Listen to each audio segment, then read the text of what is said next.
Well, good morning, everyone, and welcome back to the Art of Business. This is our third session here at 12:01, and I don't know about you guys, but I've been having a good time. I hope you have had an opportunity to kind of review the videos that have been posted on the website, particularly from last week's session, and that those have been helpful for you. As before, go ahead and jot down any questions that you might have during the session, and that way when we do our interactive time at the end of the presentation, we can go ahead and cover any questions or insights that you may have gotten while we were kind of going through things. So again, my name is Justin Gaynor. I'm with General Media Consulting. I have partnered with Common Ground Community Development here to be able to offer these classes for free. In the first session, as you recall, we went over the basics of writing a modern business plan in order to wrestle with all those difficult questions ahead of time, so that when you're actually confronted with some of these things, as you're going through your day-to-day operations and running your business, that you're not kind of blindsided. You've thought these things through. And we looked at the statistic that said that Harvard Business Review said that if you actually take your thoughts and your concepts of your business that are in your head kind of running around there and actually put them down on paper, you're 27% more likely to have a long-term viable business. And to me, if I'm thinking about going into business and someone looks at me and says, listen, I know you're stoked about what you're thinking about doing, you've got this amazing vision, I'm totally with you 100%, what if I could do something that would help you have a 27% higher chance of actually succeeding in this business? I'd be like, okay, where do I sign up, right? Yet very few people actually go through the business planning process, and that is why about half of new businesses that are started in America are out of business within the first 5 years. And so, or at least that's one of the key reasons. And so, business planning, super important. And then of course we have the concept of developing networks and relationships within the local community. We covered that last week, and again, that video is online for you, so I won't go too deep into that as far as kind of refreshing and reviewing right now. So you can watch that video online. Today, we are going to be talking about marketing that works. So many marketing dollars are spent every year that are a complete waste. And so what we want to do in our mission to develop 100 wise, community-minded business professionals here in Palm Beach County before January 22nd, we are doing that through helping you guys to understand some things that will maybe save you a ton of money, a ton of headache, stop kind of just throwing things up against the wall and seeing what sticks sort of scenario. With regard to marketing, we've got a lot of great insight. We have been doing marketing here pretty powerfully in America for quite some time, ever since those old school radio shows and TV shows up until the modern day, Super Bowl commercials that cost millions and millions of dollars. And so the idea is, as a small business owner, we want to spend our marketing dollars wisely. The Small Business Administration says that the average small business owner should be spending about 7 to 12% of your gross income on marketing efforts.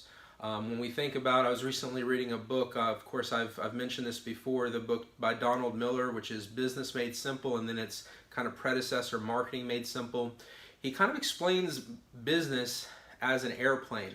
Your main body of the airplane is your overhead, and then your wings, you have your products and your services, and the engines on either side are your sales force, and then of course your marketing. And so if we want to have a marketing, and that's our engine, that's what's going to drive our plane forward, that's going to be able to catch the lift on the wings and actually soar to new heights. If that's what we need a powerful engine that is reliable.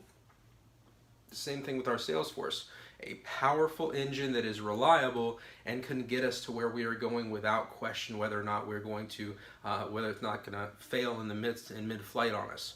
So we want to do those sorts of things. And so today what we're going to talk about is some basics of marketing, some things that are very insightful. Again, I wish I could say I came up with this stuff on my own, but like it says in the scriptures, if I brought you my own teaching, I would be seeking my own glory. But This is actually a lot of stuff that I learned from Donald Miller or Seth Godin, very well-known names in the world of marketing. And so as we get into this, I want to encourage you again to maybe pick up those books to get some further study and further insight and depth to kind of just the basic coverage that we're going to go through today, and with regard to the basics of marketing. So without further ado, let's go ahead and get into the presentation.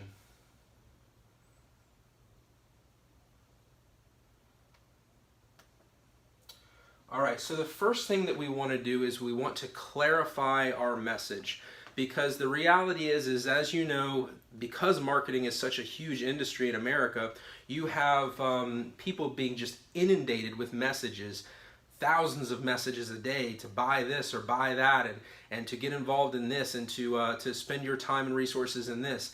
And so we need to find a way to think about how our products and services, our quality products and services, can cut through all of the gibberish that's going on and clearly communicate to the consumer, this is what we can do for you, this is the problem we perceive, and these are the benefits of actually buying from us. And we're going to make it super easy on you because we know that you've got so many different things vying for your attention.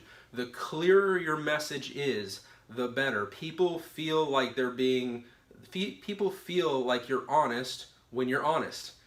You can't pretend to be honest. If you straightforward tell people, hey, this is what I can do for you, this is what the cost is going to be, and it's going to solve your problem, then they're going to want to buy you. People will do business with folks that they know and trust. That goes back to the networking thing. But with regard to clarifying your message, you've already written out your business plan. And so now what you want to do is you want to think through, what is the story of your company? Not what is the history of your company, where you came from, why you started the business. No. What are you doing now? What is the exciting thing that this person is going to experience by getting involved with your brand? What story are you inviting them into? So we want to look at our business plan. We want to look at what you do and who you're looking to become. That is your mission and vision statement. And say, okay, what does it look like if I take the mission and vision statement that I use to get all my staff and team on board? How do I invite the consumer into that same story? What role do they play in that, in me bringing value through products and services into their lives? And so we want to wrestle with what that looks like, and we want to be able to tell that story as clearly, concisely, and compellingly as possible, so that people hear that and they're like, I want to do business with that company. We think about Coca-Cola. What do they sell? They sell Americana. I mean, it's such a classic thing. It'd be Coca-Cola. It's all American. Those sorts of things. Think about some of your favorite brands and think about the storyline that you're actually entering into when you buy that product. The companies that tell their story well through their marketing, they have what we call brand advocates, people that always buy Coca-Cola. They never buy Pepsi, they never buy Czech Cola, they always buy Coca-Cola. Why? Because they have been drawn into that story, and that's just what they do, because that's part of who they are. They have stepped into that brand story, and that's what you want to do with your company, is be able to clearly, concisely, and compellingly tell your story and invite the customer into that. And so again, the book that I mentioned will be very helpful in helping you to understand what that looks like. And of course, you can look at various resources on my website, generalmediaconsulting.com, to kind of get some insight on that as well. So the main focus there is, what do you do, and who are you becoming, and what does it look like for you to go on that journey?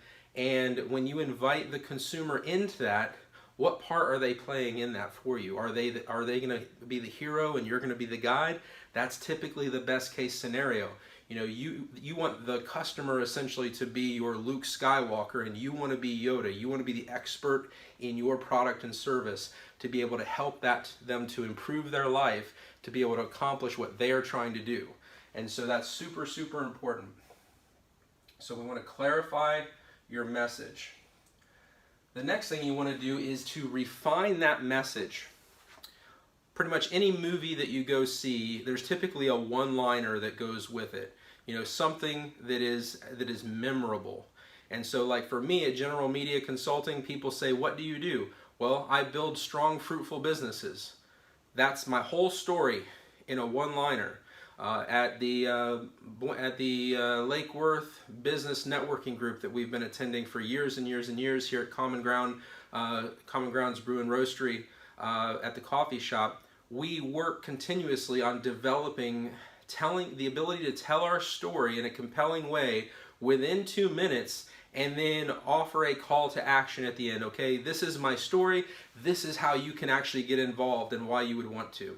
And so we want to be able to take our business plan and then tell our customers clearly what the message is for them, that we're inviting, what story are we inviting them into, and then we want to refine that down to a one-liner so that if I'm having a conversation, I can very quickly and succinctly tell somebody, this is what I do. This is the value that I bring to the table. I build strong, fruitful businesses. And they may say, wow, that's pretty impressive. Well, how do you do that? And then you can expand on that. But the idea is you tell them again and again what your one-liner is. What do you do? I build strong, fruitful businesses. Well, how do you do that? Well, I help people with their business planning who are entrepreneurs that want to start a successful business and build something for their family over the long term. Because I want to see them succeed, I invest myself in building a strong, fruitful business alongside them so that they can provide for their family and offer a fantastic service or product to the community. So that's basically why I build strong, fruitful businesses. And so you constantly reiterate so that when they walk away from that conversation, if anybody asks them, what does Justin do for a living? That guy builds strong, fruitful businesses. And so that's essentially, you want to speak to them in such a way where you're able to plant that seed and it goes into memory, just like with any of the great things. Like what is Buzz Lightyear's mission? To infinity and beyond. You hear that and you're like, I like Buzz Lightyear. He's going to infinity and beyond. I want to go with him. That sounds awesome, right? And so that's his one-liner. And so when we think of those things, that's how we can connect and stay top of mind when people think of us. We want them to think about specifically what we do. And that's important about the one-liner too. I build strong, fruitful businesses. Oh, he's in marketing. Oh, he's in, he's in business planning. He builds strong, fruitful businesses. It kind of does all those things. And so then they can have that conversation, because the cool thing, like we talked about last week with networking, is if you're networking with a strong group of people who know how to network, then you're going to be top of mind if you make it easy for them to tell other people what you do and who you are and what you're about. And if they know your story because you know your story, then that's a good thing.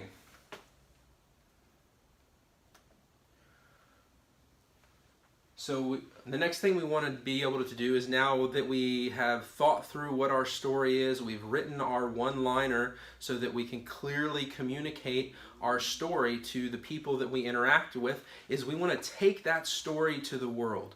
We want to take that story and set it in front of as many people who may be interested in our products and services as possible. And this is one of the beautiful things about modern marketing, is because it is so much easier to target specific demographics where the probability of them actually going to the cash register and making a purchase for your product is a lot easier. It used to be, you pay millions of dollars for a TV ad, and yes, you can do some demographic things and say, well, such and such a people watch this show and such a people watch this show, so we're going to advertise more on this show than that show, and those sorts of things. We can do that with such deadly accuracy these days with Facebook and the technology that is available. It's actually quite scary.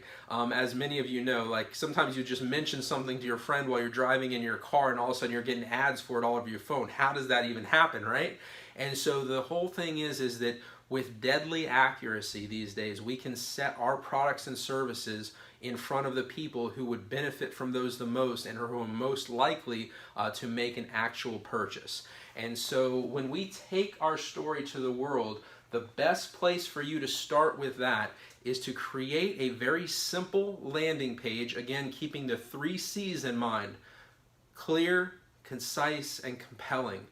Because the reality is that what you're going to want to do is, in setting forth your story in such a way that it's clear, concise, and compelling on a website. And again, pick up that book, Marketing Made Simple. It'll tell you how to wireframe a website. You use that on a one-pager, and you can essentially lead someone straight through your story into a buying scenario where they can go ahead and make the transaction right online, or at least sign up for a contact with you face-to-face or on the phone. It's all about funneling them to that point of purchase. And so telling your story, creating a landing page, there's a great website called HubSpot. HubSpot.com offers a free marketing platform and CRM, that's customer relationship management software, where you can create landing pages absolutely free of cost and essentially get that out there so that people will come to your landing page. They complete the form on the landing page, and all of a sudden you have their email address and their contact information. That is huge. If someone gives you permission to contact them via email or telephone, that's a huge thing. That's a hot lead. A cold lead is when you're cold calling. I used to be in the stock brokerage business, and so if you're in full service, now I was never in full service, but if you're in full service, you want to make money. You're making 100, 150, 200 phone calls a day to try and get someone on the phone to sell them some stock, bond, mutual fund, or something, right? And those are cold calls. Those people had no idea who you are or what you wanted or where you came from. You just called them and you told them that you could make them a lot of money, and some of them would bite. That's a cold call. A warm call is like someone who's somewhat interested. Maybe they visited your website and you got notified that they visited your website, but they didn't actually give you any information. If a customer takes the time to type in their name, address, and email address, they are interested in your product. And then at that point in time, it's your responsibility to close the sale. Always be closing, ABC. And so the reality is, telling your story to the world, once you have thought through all of these things and taken it from the back end, which is your business plan, to understanding and telling your story to your one-liner, and now you're going to bring that story to the world to invite them into this, to basically invite them into this relationship or into this story. And so when you're creating a landing page, again, the 3 C's, but I strongly suggest pick up Marketing Made Simple. Don lays out a very straightforward and effective way to wireframe a website or a landing page, and so it's super important that you have that. The next thing is to have some sort of a lead generator, something that you give the customer, or the prospect, I should say, something you give the prospect in exchange for their email address or their phone number, or both, preferably both. And so this can be an item that you have that maybe doesn't sell a lot but has some value. It can be a free PDF. It can be a series of instructional videos related to your industry that might be able to help them to understand things better. It could be a number of different things. The whole idea is that you're giving them something for free, or technically you're basically exchanging something that does have value to them, and they are paying you with their email address and their phone number and their contact information and their permission to solicit them and to call them and communicate with them your value proposition. So you want to come up with a lead generator that's going to keep more and more addresses building up, because what's going to happen is if you have your CRM or if you have your CRM like HubSpot, and you can use any CRM, but if you're using a free CRM like HubSpot and their marketing platform, and you're using that lead generator, as people type that information, it's going to start filling up a database. And so when you have 500 people on that database, or 1,000 people, or 1,500 people, or 2,000 people, these are people you're able to connect with on a regular basis in order to let them know what is going on in your company, and occasionally ask for the sale. And so the idea is to build that relationship. So essentially what you're going to be doing with your customer base is the same thing that you've been doing with your networking base, except you're going to do it electronically, and you're going to do it on a much broader scale. So because you want to transition these folks from people who are unaware of you to people who are aware of you to people who purchase from you to people who are advocates for your brand. And so that is the goal.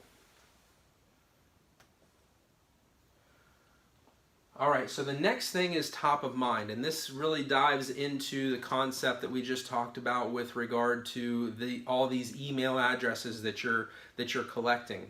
As you develop this list of emails, for instance, Eddie, you are looking to offer photography services. You're looking to offer these beautiful photographs to inspire people in their homes or in their workplaces, where when they see these photographs, they're reminded of the beauty of Florida, and it brings something of the adventure of living outdoors into their day-to-day humdrum, cubicle lifestyles, so that they see those things, and it gives them a little bit of inspiration to kind of motivate them and help them to enjoy their lives a little bit more, because the beauty of art has the ability to inspire and to motivate.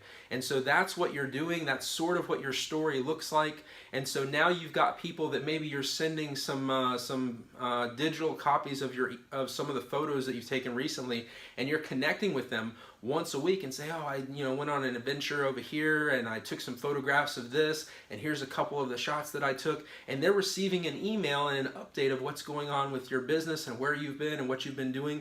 And you've invited them in your story. They haven't bought anything from you yet, but they're interested and they look forward to receiving that email each week. Those are called nurture emails. You're giving them something of value for free in order to maintain the relationship. And then let's say out of a month, let's say you send them 3 emails that are nurture emails, but then once a month in the email you include an offer that says, okay, I'm doing a special on such and such on a 5-foot by 10-foot piece that I'm going to be auctioning off, and if you'd be interested in putting in a bid for it, visit this website, and that takes you to another lead generator, so you can kind of differentiate the people that are hot leads to the people that are really on fire and they really want to buy your stuff if they can get a good deal on it and it's something that they want to do. So that's a great way to do something like that. So the idea of not wasting those emails, but using them to build those relationships.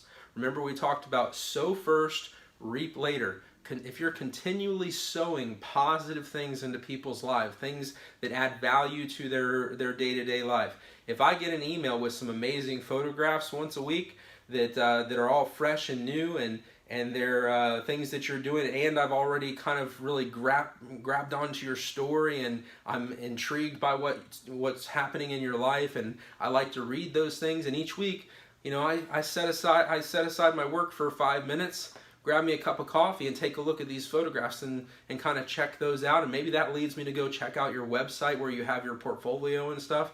And then maybe eventually I buy something, but I'm telling people about you that are interested in buying now, even if I'm not a buyer presently. So absolutely important. The sales emails, again, you want to nurture that relationship, but you also, again, you're not in business for charity. You're in business to make money. And so every once in a while you have to ask for the sale.